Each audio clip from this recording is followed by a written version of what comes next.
The 219 miles that comprise East-West Highway 18 were once called the most boring drive in America by Great Atlantic magazine. The road has one and only one interesting feature: the Hoping Tree, the silent site of a legendary miracle involving a young girl saved from drowning during the flood of 1984. It was just before noon on a gray, rainy Tuesday when the driver stopped on the shoulder under an overpass about 200 feet ahead of me. He popped out and asked me cheerfully if I wanted a lift. I accepted and got into his Toyota, just grateful to be dry for a while. He was about 35 years old, dressed in jeans, sneakers, and a button-up shirt, probably bought from Target or JCPenney. We drove down an especially winding stretch of Route 18 as the rain began to taper off. I'm going down 18 pretty much all day, if that's good for you. Oh, man. It's been a fun day already. Let me tell you about something that happened a couple hours ago. I just left Carmine, and I noticed the car ahead of me was wandering across the line a bit and changing speed a lot. And all of a sudden, he slowed to about 15 miles an hour, and he jerked onto the shoulder right into all this shattered glass some road crew had swept aside. He just couldn't have picked a worse time to lose it to the right. He jammed on his brakes and stopped, and I stopped behind him and got out. It turned out he wasn't drunk. He was falling asleep at the wheel. He'd been driving for about 12 hours straight from Ohio. He'd heard that some minor celebrity from Buffy the Vampire Slayer was doing an appearance at the sci-fi convention in Bayonet. And he was frantically trying to get to the convention center there by 6:30. He was wearing a Buffy t-shirt and everything. So this guy had gotten into his car and just started driving, even though he had already, gotten exhausted from work. He was literally a grave digger. He tended a cemetery. He was just glassy-eyed. I told him we should check his tires to see if one's about to blow after going through all that glass. And he said, yeah, good idea. But he just stood there, leaning against his car, his eyes kind of closing. So I was the one who checked his tires, and the left rear was losing air. You could hear it. So I said, look, just pull up ahead a couple hundred yards. There's a little picnic area. I'll change it there while you take a nap. So he roused himself out of his trance. He got back in his car. I got back in mine, and he pulled out, and I followed him. He started driving about no miles an hour along the shoulder, and halfway there he did the same thing. He swerved suddenly, almost ran into a ditch. And it occurred to me he was so sleep-deprived, his perception was altered. And then it came to me that as he was driving down the road, he probably thought all that shattered glass was directly ahead of him. And he thought he was swerving out of the way. So we got to the pullover I was talking about, and he turned into it even slower, this really wide, wandering turn, and I could see his head slump forward. He wasn't even on the gas anymore. The car was inching across this little gravel parking lot, and it bumped into this metal cutout of a park ranger telling you the picnic rules. And the sign went ee like that as he crushed the park ranger under his fender. I threw my car in park right now, but he was still going. He went over the sign and went into the grass, and the car smacked into a picnic table and stalled. And I ran up to the driver's side window, and he was sound asleep, snoring away. So I left him, snoring. I figured that'd buy him 5-10 minutes before someone came along to see what the hell had happened, just long enough to get some sense into him. And then he wouldn't be able to go anywhere with the flat, right? So I thought, I've done my civic duty. I've protected my fellow motorists from this nut. An hour later, I'm getting an oil change, which they seem to have botched. I'm looking up at the road, and that guy's car rolls by in the left lane, doing about 30. 2 cars go around him. He's just creeping along with a big dent in his fender. And I can see him in the front seat rubbing his face, trying not to fall over into a coma. He just put it off into the distance toward his destiny. Now you take that kind of dedication and put it into building more prisons to lock up first-time drug offenders, and we could have the dawn of a new America. He was funny, maybe trying a little too hard, but still funny. Noticing what looked like a big shoebox wrapped in redundant layers of packing tape in the back seat, I figured I'd ask him if he wanted a lift. He said, "Yeah, asked him what he did for a living. I'm at work right now, actually. This is my job. I drive. I drive from Chexton to Bayneck every day. Start out around 10, usually get there by 6. See that box in the back seat? I have to deliver one of those every day. I have no idea what's in it because each box is always taped 10 layers over. It rattles a bit, that's all I know. They give it to me at a house in Chexton. I'd tell you exactly where, but I'm not supposed to. Really not supposed to. There's always one of two men who gives me the box when I start out. It's obvious there are always a lot of people going through the house, but I've almost never seen any of them. And then I get in the car and I drive, and when I get to a certain small cafe in Bayneck, I drop it off. Once in a while, someone's waiting for me there, but mostly I go into the kitchen. I have a key, and I put the box in a very safe place. I get paid once a week in cash. There's my job. I've been doing this for 7 months now. When I first started, it was 5 days a week. I'd spend about 15 minutes in Bayneck, and then I'd turn around and head back. Which, you're right, leaves me a total of about 7 hours a day for everything else, including sleep. I can usually get by on 6 hours. Anyway, 5 days a week. I used to have Mondays and Tuesdays off. There was another driver I never saw. Then one day, a couple of months ago, they called me and offered to up my pay pretty drastically if I could do the job 7 days. I don't know what happened to the other guy, I just quit, I suppose. And I said yes. So I've been on the road for 60, 65 straight days. I know, it seems impossible. I've been told to keep driving, get oil changes until this little thing goes down for good, at which point I'll apparently be given a new vehicle to drive. I noticed an open bottle of pills sitting in the soda caddy, what looked like a doctor's prescription by the label on it. As we drove on, I saw my driver wincing a bit and shifting in his seat, and he downed a couple of pills, dry. I'm almost certain it's illegal whatever's inside these boxes. There have been certain implications that speaking about them to anyone might not be the most advisable thing to do. And I was told at my interview, yes, there was an interview, that if a box was ever late without a phone call, I would be dismissed, and the police would be called immediately. But I don't think it's the police they call. I think my interviewer, since I got the gist of that part of it right away, I have to figure that's why they hired me. I found out about it from the paper. That's the crazy thing. Driver wanted, long hours, good pay for the right person. 2 weeks later, I talked to this guy, and the job was mine. I haven't gone clinically out of my mind yet.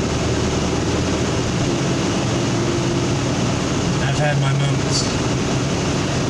Could be this is one of them today. Just picking somebody up, just to have somebody to talk to. I mean, for all I know, the people I'm doing this for are so weird, they tail me once in a while. But I've started not to care, and that's probably a sign that I'm cracking. I'm already running a half hour late today. Oh, no problem. No problem, they'll say. Drive safely. They know they have me. 65 straight days, they know it. There was a time, near the beginning,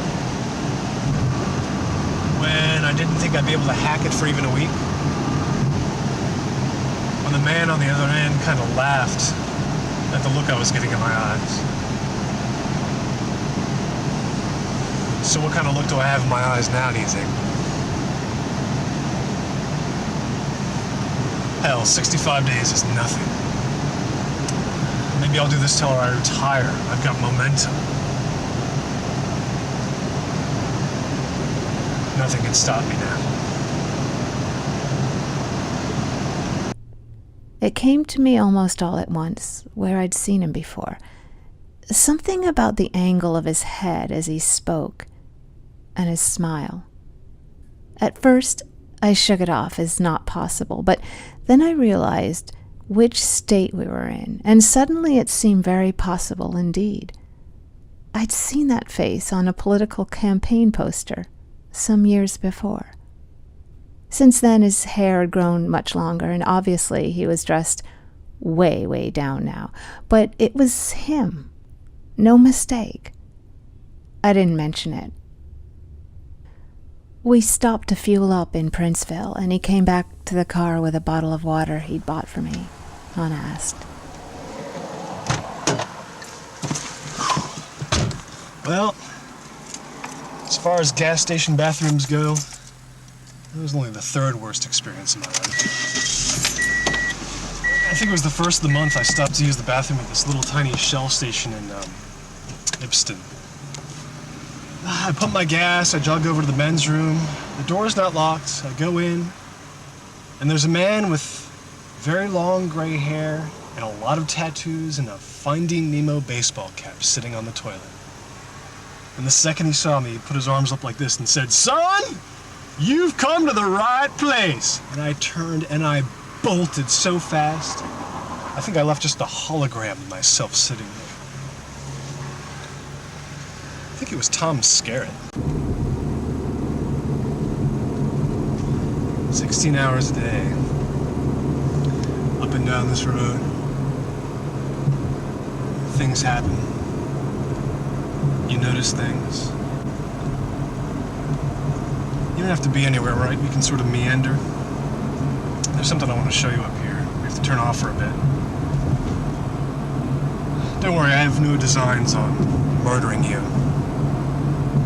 But I guess if I were gonna do that, I gotta say this would be the ideal situation. The sun came out. We made a right turn just past a 7-Eleven and went down a side road a few hundred yards, and he pulled over. A few cars went by in either direction, but it was much quieter off 18.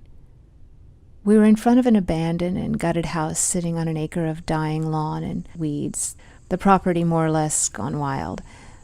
We got out and he crossed his arms on the car's roof, staring at the house, going silent for some time before he spoke. It's not just any spook house. This one's different. Close your eyes for a second, and then open them again and look at the whole picture.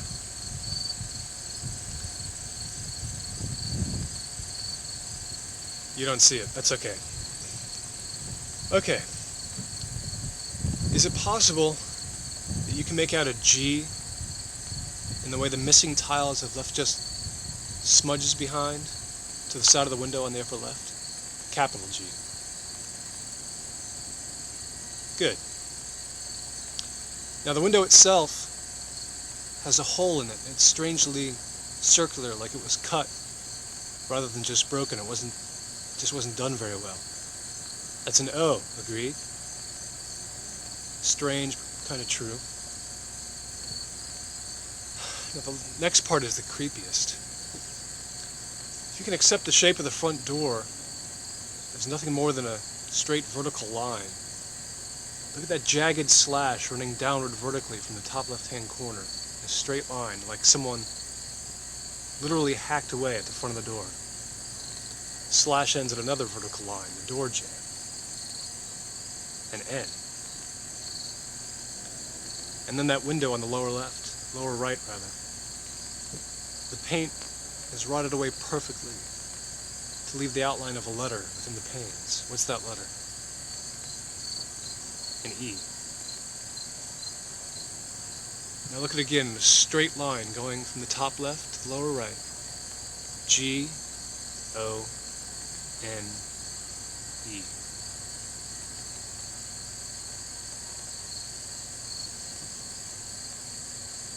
Isn't it weird to think that if that door were closed, then the end effect Wouldn't be so strong, but that door's been open since the day I first saw it. It hasn't moved an inch in all this time. Gone.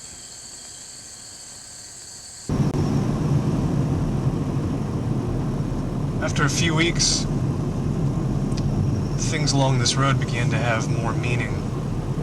A tree, a sign, stuff like that. So I did an experiment. I turned off the radio. I didn't play any tapes. That's when the visitations kind of began. I mean, we're driving along the road and you're probably just seeing the road and the mileposts and the other cars. But I'm not. When they first came for me, I was a little scared, but now I have control of it. Maybe. How much time do you have to play with? It was a cemetery that we'd stopped at next, just as the sun went away again and heavy clouds passed overhead. The cemetery was enormous, sprawled over acre upon acre of smooth, rolling land. It was one of those that had no headstones, just plaques embedded in the earth and dots of flowers everywhere. When we parked somewhere near the middle, at the intersection of two wandering crushed stone paths, my driver got out and immediately started walking toward a very specific corner, one which seemed just as featureless as any other. He didn't look back to make sure I was keeping up. He'd already begun to assume I would follow him wherever he went. It was right here. I was sitting underneath that tree, eating my stupid ham sandwich and looking up at the road. And I turned my head because I heard all these people talking. And suddenly there were all these people. I mean, suddenly there were 30, 40 people here. I just created them out of nothing. I couldn't believe it. There were tents. Everyone was sitting around on blankets. I mean, every detail was there. The colors of what they wore. And it was strange because they all wore the same thing. These plain black shirts and black pants and no shoes. I didn't fight it at all. I just went with it. And I walked up to this little gathering and I asked these people who they were.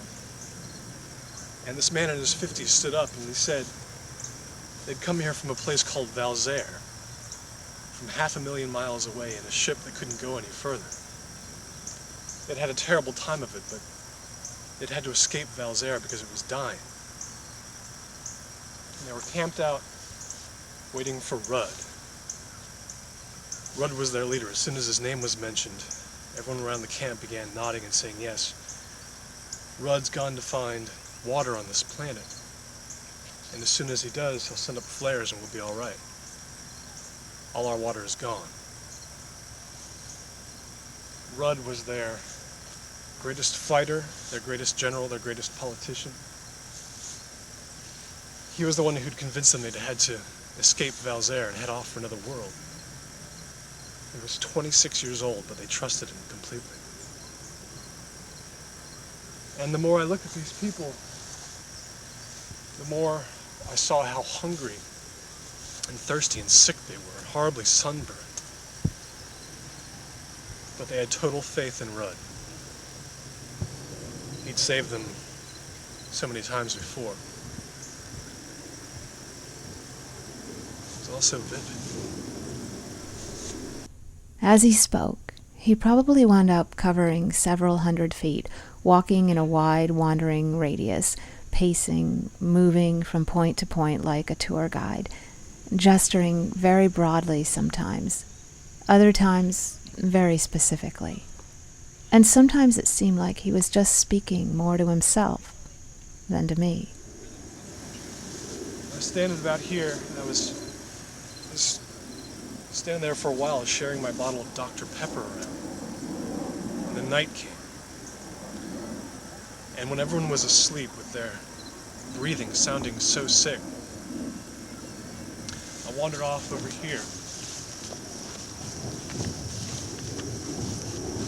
There was a man kind of standing and hiding behind that tree. He was trying to keep out of sight. He was motioning me over to him. He was trying not to make a sound. So I went over to him.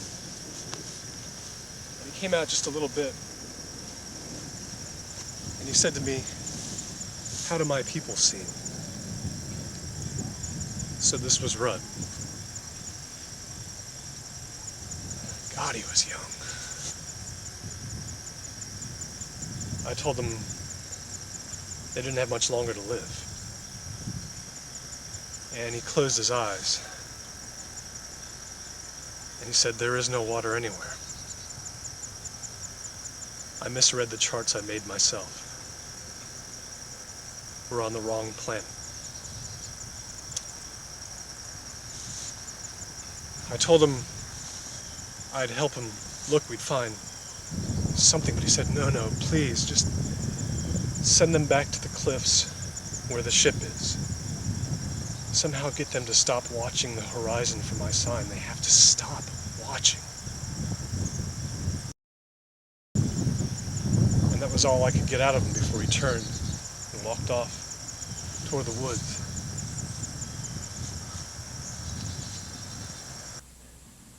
The next morning, the people were in far worse shape. But still, they weren't worried. They had total faith in Rudd. There'd never been anyone like him. At about noon, by the sun, they got excited and started pointing off in the distance. And way off through the heat shimmer, you could see in a high plain a tiny dot. And everyone knew it was Rudd. They were confused about why he hadn't just sent up flares. And the tiny dot that was Rudd was completely still. He turned and disappeared down the other side of the plain. The people stayed quiet. And then they started picking up their things, breaking down their tents and marching past me toward where 18 is. Their heads were down, they just walked off. And I touched the arm of the first man who had spoken to me, and I asked him where they were going. He said, "We're going to die with the ship at the cliff. It's nicer there." And he moved past me. I saw this child. There was just one being moved along by his parents. And soon enough, they were all gone. I was the last one to leave. I waited here. Felt like a long time. The sun was going down. And Rudd came back out of the woods. He was holding his arms around himself. He said, "Better I should never been born." The last thing he said to me was, I should clean this up. And he went to work, picking up all the rags and bits of trash that the people left behind. They couldn't carry it all to the cliffs. And he went to work picking it all up piece by piece. And I helped him. It was all I could do. And then it all disappeared. The whole scene, every bit of it, every trace. But it really happened. My ham sandwich wasn't even fully eaten.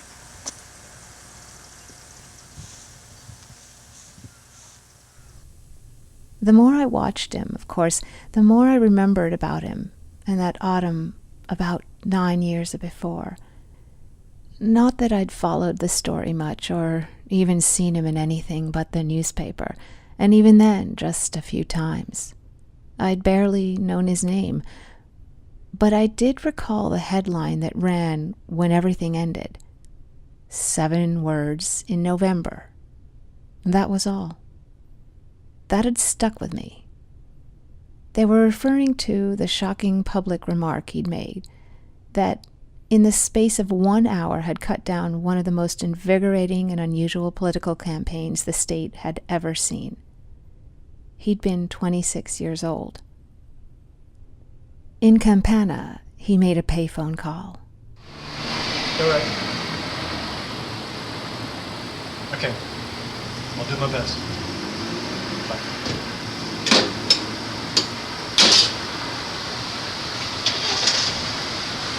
Apparently today is not a good day to be late.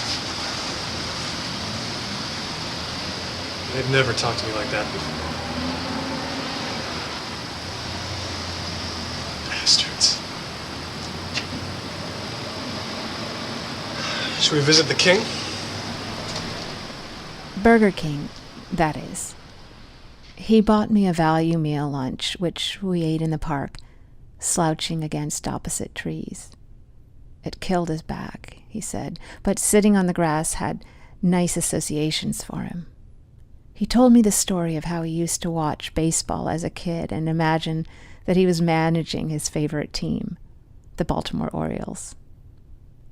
Every night after the games ended on the radio, he would lie awake and have an imaginary radio interviewer ask him question after question about how the win or the loss had happened, what the key plays had been, and what lay ahead for the team. At some point during one preteen summer, he began to take the illusion very seriously indeed, and as the Orioles pressed toward the possible division title, he told himself that there would be repercussions if he, the manager, failed to get them to the playoffs. Night after night, he told the interviewer that he finally intended to burn the birthday money his mother had given him if they didn't take the division. That was $100 in cash, an enormous amount of money for him, and it sat in his desk, waiting for its ultimate fate to be decided. When the Orioles fell 2.5 games shy of the division crown, he'd taken that money to the woods, and he'd burned it. He could have had a brand new bike or something. I got that way with jobs right after I left college. In this self-righteous rage, I transferred for my last 2 years to one of those non-traditional schools up north. No grades, just discussions. I learned nothing. So I had some pretty bad jobs. I'd do one for a week, then I would call, tell them I couldn't come back. I'd make up some excuse, some silly lie. Then I thought that's no challenge, so I would disappear from a job. I would just vanish. Then once I was working at a Holiday Inn and I hated it, so I sent my boss a bunch of flowers during the workday with a card that said, "You are cordially invited to suck it." And after that, whatever job I had wasn't as important as how I quit it. The next one I had, I was working at a sexual health clinic. I was sitting at a computer typing in the names and addresses of people who hadn't paid their bills for when they had a venereal disease. It was awful. I couldn't wait to quit. And on the third day, my boss was talking to me about my schedule, and I said to her, "Let me interrupt you for just 1 minute. I think I see the pen I dropped out in the hallway." And I went to the doorway and I just kept walking. I never came back. But I had to top that. I had to. So I went to work shelving books at a library. I lasted 2 weeks. And then, right in the middle of the library, a Saturday afternoon, I threw one of the books up in the air and I screamed, "The Necronomicon! The Necronomicon! The evil has come!" And I ran out.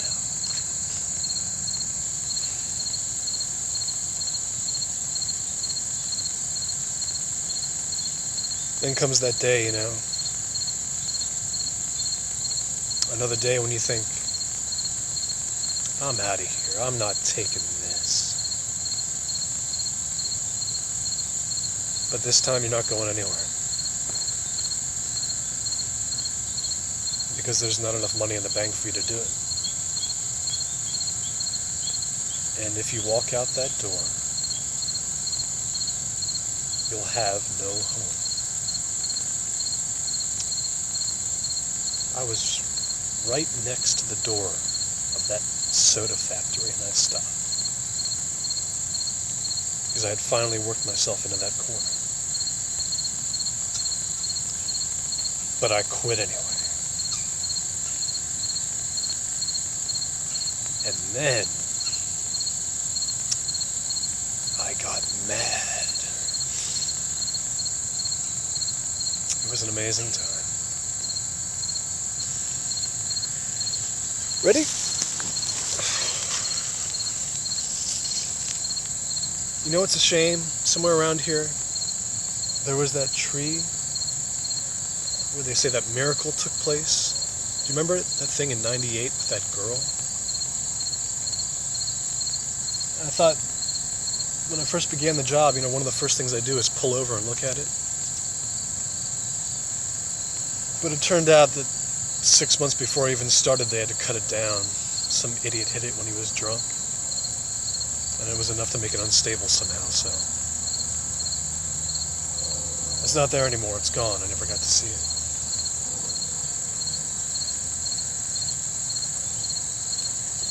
Oh well.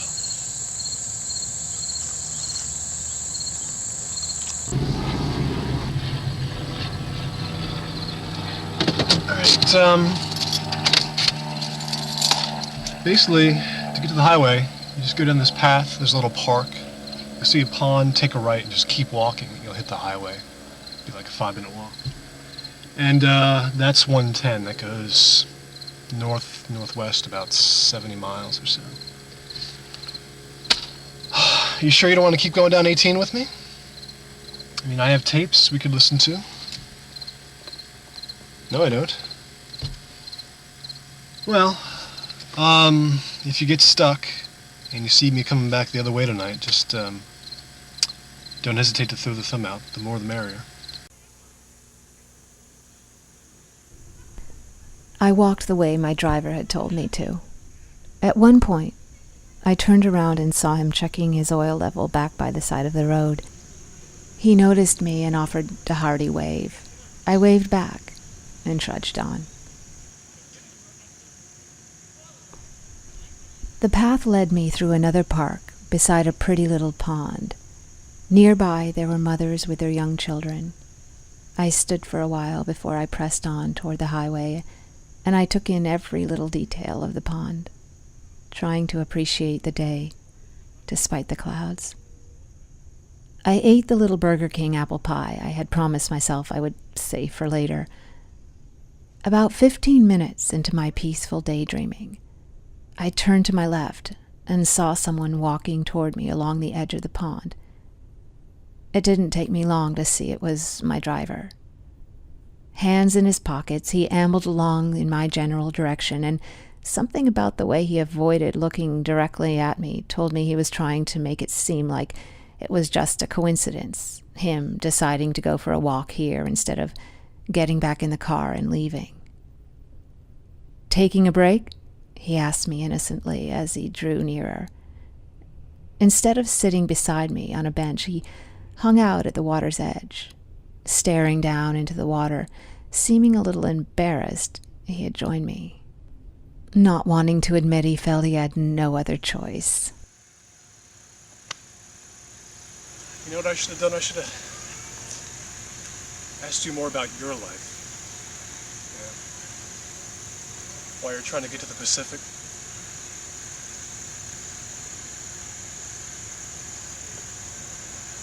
I have a selfishness problem. It's been so long since I've talked to another person. I saw you standing there by the side of the road, and I figured you were just another character in my delusions.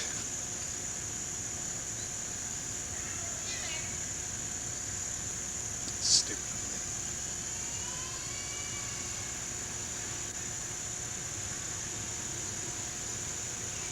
me. You know, 18 has some interesting things.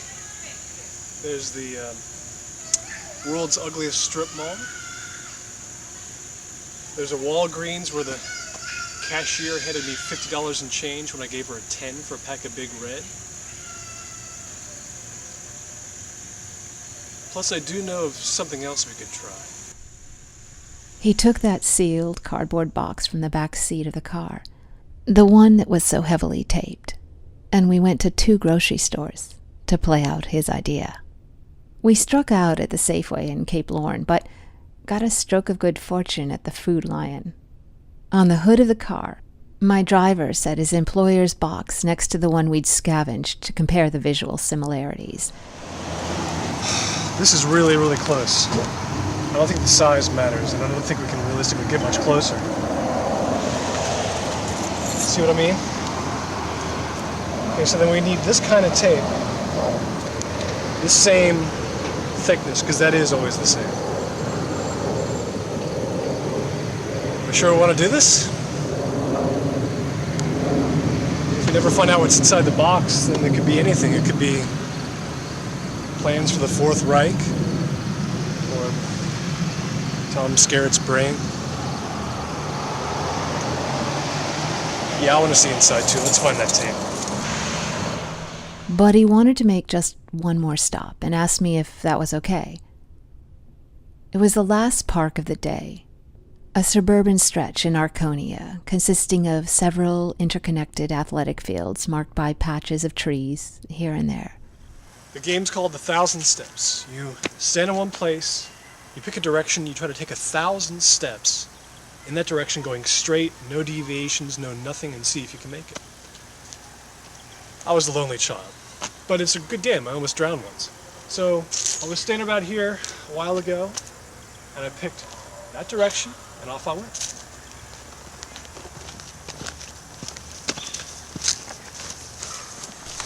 If we went off too far to the left or right, we would be headed into deeper woods, and that's just where my driver went. Going past a set of metal bleachers sitting on the edge of the makeshift stadium where the local schools played their games. The outer perimeter of the woods featured some pretty little meadows, all as green as they could be before the real July heat set in. He walked on with determination, silently counting his steps. Twice he stopped for a moment to put both hands on his lower back and briefly to try to stretch it out, but it didn't seem to be working. I followed him as the grass got taller and taller. 250 steps. 251, 252, 253. I got about here, and I suddenly had the sense that I was being followed. So I turned around and there was nobody there, but still got a bad vibe. A bad vibe, he said. Once or twice he literally just stopped. At first I thought he was just mentally correcting his step count, but it was more than that. He really seemed to be looking into the woods to see if someone was coming for him.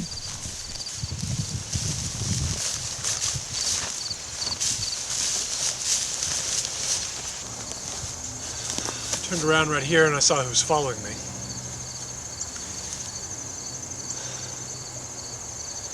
Right behind where you're standing, there were these two guys. Kind of skinny. They were wearing Middle Ages clothing, stuff made out of cloth. They were kind of unshaven, kind of nasty looking. And I said, "Who are you?" They said, "Please don't be mad. We're just trying to get to the edge of the forest. We were captives of the king, but now we've escaped." Said, "Captives of the king. That's wacky stuff." They said, "Please, if you just let us follow you wherever you're going, we won't cause you any trouble, and we can pay you in copper." So I said, "Well, peeps, I'm playing this little game I call 1,000 Steps, and then after that, break time's over." But they were okay with that. So I let them follow me. I still had a bad feeling about him.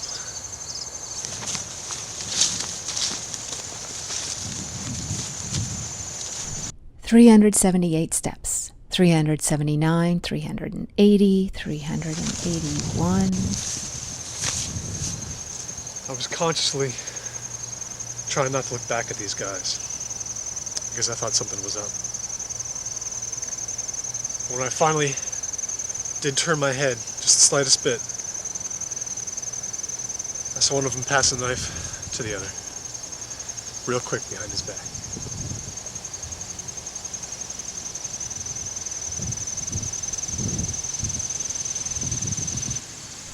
The scrub was getting more dense, and he had to push branches out of his way, sometimes just to keep going. At step 610, we were beside a stretch of railroad tracks, headed north and south. The driver stopped counting and stood on them, spreading his arms wide. I finally stopped to turn around right here, and I told them the game was up. I knew they had it in for me. The one on the left said, "Just keep moving forward." And I said, "Not unless you tell me what you have in mind." And then the other one said, "We're here to avenge someone. Just keep going forward, and maybe we'll let you go, and maybe we won't." I said, "Avenge? Avenge who? What did I do?"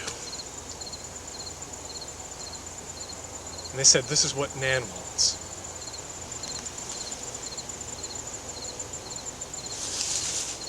Nan. I said, "This is ridiculous. You have no idea what happened there. Then you want to come along and knife me?" And they said, "Maybe if you apologize right here and now, we could come to a different arrangement." I said, "No, no! What? I'm supposed to keep paying for mistakes I made when I had no life experience to make my decisions by? Nan, are you kidding me?" "No, I'm not saying I'm sorry. Go ahead and stab me. I left my home to punish myself. That's enough!"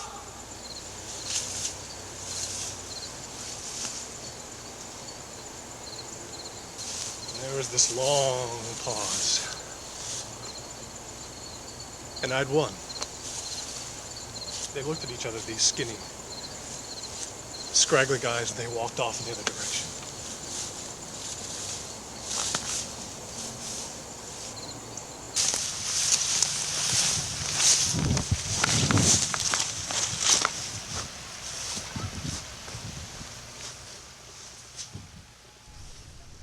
The journey ended right at step 1000. He stepped through the last of the tall grass and stood now on a hill, but that hill was another cemetery. It spread out all around. I could see the sleepy town way off in the distance, but it was silent and empty. I walked with the driver into the first row of tombstones. He had no reason to go any further. I had one more visitor on my trip, and this was different. It was this girl. She was standing right in this place. She had on this long blue peasant dress. She was barefoot. And I saw her and my eyes nearly fell out of my head. Not just because she was so beautiful, but because I'd seen her before. Her face was on a billboard on some road I took by accident the first week I was driving, some ad for rental cars. The photo was just her standing holding a clipboard, and I just pulled over and stared at her. She was so beautiful. And I never saw that billboard again. And now I'd met her. And she said, "Yes, it's me. I'm sorry about those men before. I just had to know it was really you before I could come out. I knew if it was, you'd be strong enough to stand up to them." And I said, "Are you my reward for something?" She said, "You've been driving a long, long time." Maybe after a minute after we started walking, we were so close to the end of the steps I was afraid she'd leave. I couldn't stop staring at her. I didn't even try to stop myself. Since it was all an illusion, I figured, what's the point? Just walking beside her, I felt so rested, it did it for me. But she became strange 20 steps from the end. She said, "Doesn't it make you feel pathetic that they knew they didn't have to find a part-time driver anymore? They just came right to you with the 2 extra days?" Then she touched my hand. She said, "Look ahead, abandoner. This is what it's like to know you're seeing someone for the very last time." Someone was coming toward me across the cemetery. It was Nan. She's wearing a wedding dress and she was holding these flowers. And it was like she had aged just as much as I had. Her hair was shorter than mine used to be. She stopped halfway and just looked at me. And little by little she began to fade, just little by little, fading away to nothing. Before she was gone entirely, I screamed her name out as loud as I could. Didn't do any good. She disappeared. She was gone. And so was the woman. It was just me.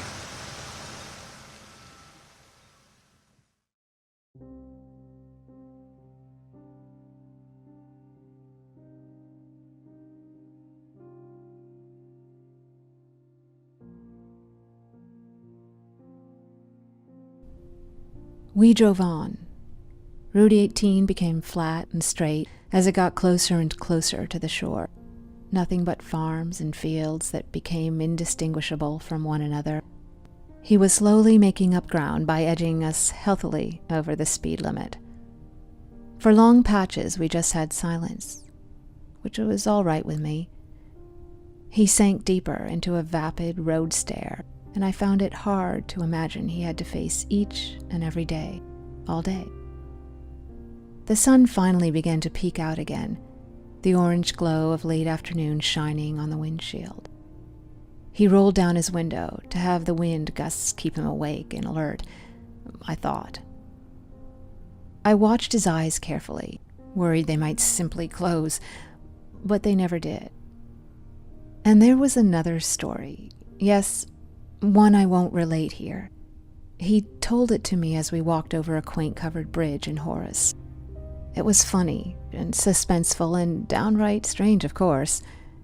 And he told it with ever more dramatic hand gestures, urging me to keep up with him, pointing at the town far away, turning a lamppost into a looming falcon, a tobacco field into a hedge maze whose origin no one knew. Before we reached the shore, he took 2 more pills for his back, dry swallowing them. As we headed into the home stretch, as it were, we were walking back to the car from a convenience store, and I realized he wasn't beside me. He'd laid down on the ground near a dumpster and was trying to use his hands to work the muscles in his lower back, kneading them again and again, telling me he would be fine, that it was just something he had to do every other day or so. He wouldn't let me help him up. He insisted on getting up under his own power. Just 12 miles east of our goal, an hour and a half shy of dusk, we sat on the edge of Porpoise Point. No more time for stories, he said to me. He'd had so many more along this road, more than he could ever tell me. I finally tried to stop him from coming last week, because I thought I might be going insane. I was sitting here, just killing time, and I saw, are you ready for this? A huge clipper ship floating in towards shore. Something from the 19th century. And I closed my eyes and I cut it off. I thought no more. This all can't end well. I wanted to have something to do with reality. I didn't want to wind up like that desperate guy I saw this morning with a flat tire. well, maybe there was no actual guy, you know. And I turned away and I walked back to the car. And I got in. And sitting in the passenger seat was Edgar Allan Poe. He'd just gotten off the clipper ship. He'd come up from Richmond. He asked if I'd mind riding him up to Philadelphia. I said, "Sure, Edgar. Whatever you say." I didn't want to talk to him because God knew where that would lead. But after a while, I did realize there was something I could pick his brain about. I said, "Hey, Edgar, was there one specific day when you realized that you and this universe were just not compatible?" He said, "Yes, when I was 20, I think I knew it. It was in wintertime." He said, "But do you know, there were times when I almost left this world entirely on the back of my imagination. And I used to pity other people who couldn't fly through the space of mind like I could. Then when my flights were over, I was just like everyone else again. I would look in the mirror and I would see a drunkard and a failure. And I said, 'Hey, Edgar, I know you weren't just some drunk who wrote spooky stories. I know you would never have done any of that stuff if you had just been happy or loved. I know there's more to you than little kids think, or people who have never read your funny stuff. You are beautiful, and lots of us knew it.' And he said, 'Thank you, sir.' For the first time, I thought he might cry. But no. Slowly his face changed, and thinking about Edgar, a small smile appeared for the first time in 200 miles. He took his employer's box right to the edge of the water as the light faded, and he jammed the edge of his car key into its side. Inside was a single pack of index cards bound with a rubber band. He discarded that and sorted intently through the cards, reading the first 7 or 8 completely, and then browsing 4 or 5 more before he simply dropped the box into the sand. I screwed up. It was better when it could have been anything.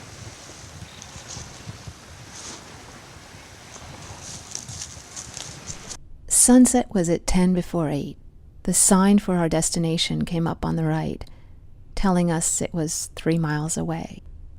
The car was suddenly moving slower and slower down the waning strands of Route 18, though. I looked over at the driver, confused. His face held no expression as he pulled onto the shoulder, put the car in park, and killed the engine. We got out one last time, and stood together in the twilight beside one last landmark. I left the keys in the car because I'm giving it to you.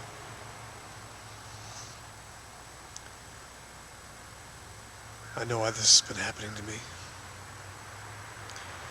See, I let my own story stop in the middle because I was afraid to make it go forward anymore. I lost 5 years of my life. And it won't just start again on its own. The directions to the place are in the glove compartment. It's 5 miles away. Give him the new box, tell him I quit. Then the car's yours. head for the Pacific. Or just do whatever you can think of. Time for a major plot twist. I'll see you. He smiled. It was quite a long walk he made north across Holy Cross Cemetery, striding between the rows of tombstones, but seeming not to notice them, breasting a hill, backlit for a brief moment by the setting sun. The last time I ever saw him, his head was high as he reached the edge of the property and crossed Amberson Road. I didn't know where that one led, but I was excited for him and silently wished him Godspeed.